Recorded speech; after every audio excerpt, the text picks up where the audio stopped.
that went really well. And then we managed to get out and have a nice lunch out together, didn't we, in your lunch break? Yeah, which is just coming to an end. So I'm about to jump on the bike and you're about to go back to work. Yeah. I think you got the better deal, if I'm honest. Yeah. So what have you got in your bottles? Because that's kind of the point of today. Yeah, so about to jump on the bike, we've got 2 litres of precision fuel and hydration. So in there we've got the drink mix, which is carbs and electrolytes. So we've got 750 milligrams per litre in each bottle. Of sodium? Sodium. And then we've got 80 grams of carbohydrate in each bottle. So it's a 2-hour ride, so that's 80 grams of carb per hour. Yeah.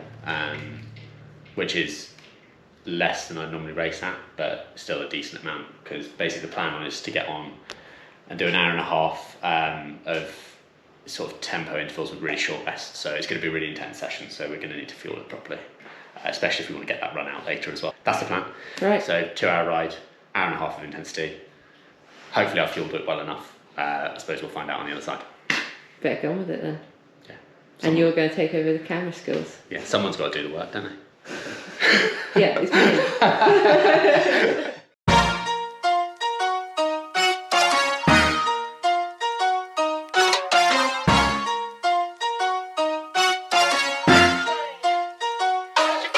Look, I'm all around the world, I flip the script just like an acrobatic. Bringing in them hits, you would've thought that we had bad in practice. Hip hip hooray! Hit the lotto, now my pocket's fatter. Give me a little space, promise mama I'ma take the challenge. Hey, took my chance, the dice roll, let me slide in. Welcome y'all to my show, bout to begin. This the time I go viral, so let me just shimmy, shimmy all the way until I pop off. Look, I'm tired of excuses and secrets.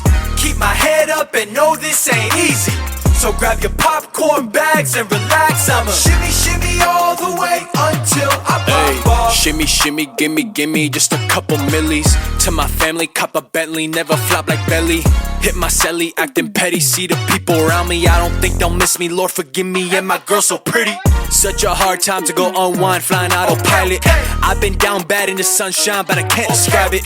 You got aimbot when you name drop, don't tell me lies. It's always very subtle, no rebuttal. Step aside because I took my chance, the dice roll, let me slide in. Welcome y'all to my show, bout to begin. This the time I go viral, so let me just shimmy, shimmy all the way until I pop off. Look, I'm tired of excuses and secrets.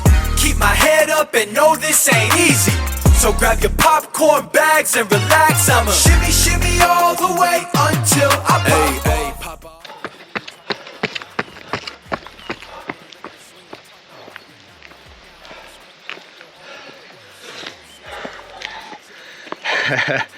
That's much different. It's a lot better. You look a lot better than you did last time. There's still some colour in the face. Yeah. Look, little rosy cheeks. Yeah, I was basically dead at the end of the last one. I was like, no, that's so much better. That's you so much were better. a right delight to be around that evening. Yeah, I should be better company this evening. No, it makes a huge difference feeling it right. I mean, we'll look at the data later, but I was running so much faster at the end of that one than I was like last week for aerobic effort. So yeah, lower heart rates on everything, like better power output, better pace. It's made a huge difference, that thing. And like I recovered, there was only like an hour and a half between the sessions. I recovered so much better. So yeah, it makes a big difference. Fuel stuff.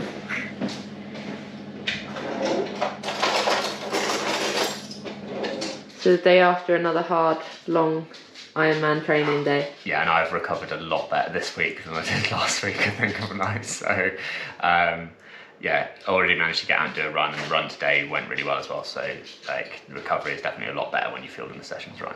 And I think it was much more pleasant to be around last night, wasn't it? Yeah, just a little bit.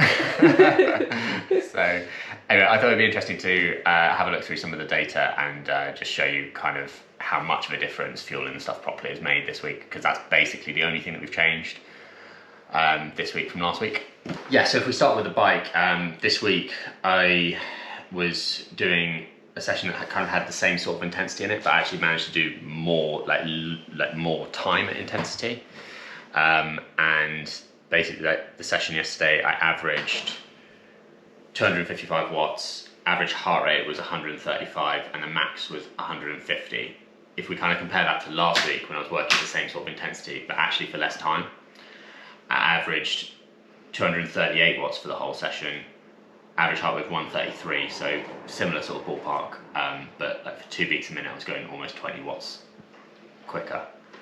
And the max heart rate was actually higher on that session, that was 157. So, and looking at that session from last week, you can like sort of really clearly see that the power drops off as you go down and the heart rate's coming up, so you can really see that like I'm really starting to suffer. Whereas if you look at this week's one, it's nice and flat. And the heart rate is tracking really nicely with the power. If anything, the power's going up with the heart rate coming down at the end. So yeah, there's a big difference there you can see between fueling it properly and not fueling it. So I did do some fueling last week, I just didn't do anywhere near enough. So last week I was probably doing about, I worked it out, I was probably doing about 40 grams an hour of carbohydrate, whereas this week I did 80, and that's made a huge difference to the performance level on that session. What did that basically look like last week? So last week, for 2 hours, I did basically 80 grams, so something like that in gels. Whereas obviously this week I did basically double that, so it's that in gels. Yeah. And then moving on to the run. So yesterday I did 2 gels on the run. The first one I did was one of the caffeine gels, which is why you can see at the start of that heart rate graph, the heart rate goes up really high in the first 10 minutes, but then it does come back down. I think that's just down to the caffeine. And then after about half an hour, so about halfway through the intervals I was doing on that run, I had another just plain gel. So that was 30 grams of carbohydrate on that run that I had. Whereas last week when I did that final run session in the evening on the same course, so on the exactly the same route, I didn't take any. And I think basically the performance of that session, you can see in the middle I'm hitting all the intervals really, really well. But I think the most interesting bit is actually that bit right at the end of the graph, so like the last 2 miles. If we highlight that, you can kind of see that this week I was doing like a nice aerobic heart rate of 153 beats a minute, and I was averaging 426 per kilometre. Whereas last week I was basically doing exactly the same effort and going at 442s. So A lot slower. Yeah, 16 seconds a kilometre slower for basically not fueling. So I think also your recovery was totally different. Like how you were afterwards. You were starving last week. Yeah, I think that's the other thing. Moody and I think that's the other thing that maybe you don't necessarily see as well so much with the thing when you're doing it. But there was only actually an hour and a half between those sessions, so that's why I used 2 gels on that one, and I had one before I started because there wasn't much time to digest anything in between the 2 sessions. But last week I actually had like 5 hours between the sessions, and I still hadn't recovered when I was hitting that last session in the evening. Whereas this week I was able to do that really hard bike, and then an hour and a half later, because I'd fueled that bike so well and I was fueling that run, be able to like really maintain a really high level of performance and get way more out of myself. So I knew it would be better if I fueled right, because I'm not an idiot. As much as it's a bit idiotic for me to have not done it when I know that it will help, I think sometimes you maybe get a bit lazy or a bit complacent with stuff. I think life's busy as well. You forget, like, we've got a lot going on in our lives, a lot of work and a lot of other things. And I think a lot of people do, and I think it's one of the things that's really easy to let slip, how you feel in the sessions and stuff. I definitely was guilty of that, like for the first couple of weeks of training, and I won't be going forwards on the back of this. But yeah, I think that's one of the things that was really, really interesting, was like how quickly I was able to recover between sessions and keep performing at that high level. And like I said, this overnight I've recovered much better, and I've already had a really good run again this morning. So you slept better last night, and this morning you were training, whereas last week, like for about 3 days, you were struggling. Like you were getting yourself out there, but you were you were struggling. I'd kind of hit a wall, and then I was really struggling to keep going. So I was managing to get them out, but like really, really battling every session. Whereas I think when you're fueling the hard work right, you can recover quicker and you can keep going more. So I think it's really, really important. I think just as a visual aid for everyone, basically last week when I did that triple run day, so that really intense day that really, really kind of broke me, I fueled with 1 gel. So that. And this week I fueled the sessions with essentially in session I did So a lot more. Yeah, quite a difference. So thanks for watching. Hopefully you found that video as interesting and as helpful as I did. There was definitely some stuff that I really learned this week, so that's great. I think the most important takeaway for me is it's really, really important to know the exact numbers of sodium, fluid and carbohydrate you're trying to take in when you're racing, and then what percentage of that you should be taking on board in the various types of training sessions that you're doing. So especially in those really, really intense ones, making sure that you're getting on board enough fuel and electrolytes is really, really important. Not only to get the quality of the session out, but also to recover as quickly as you can afterwards.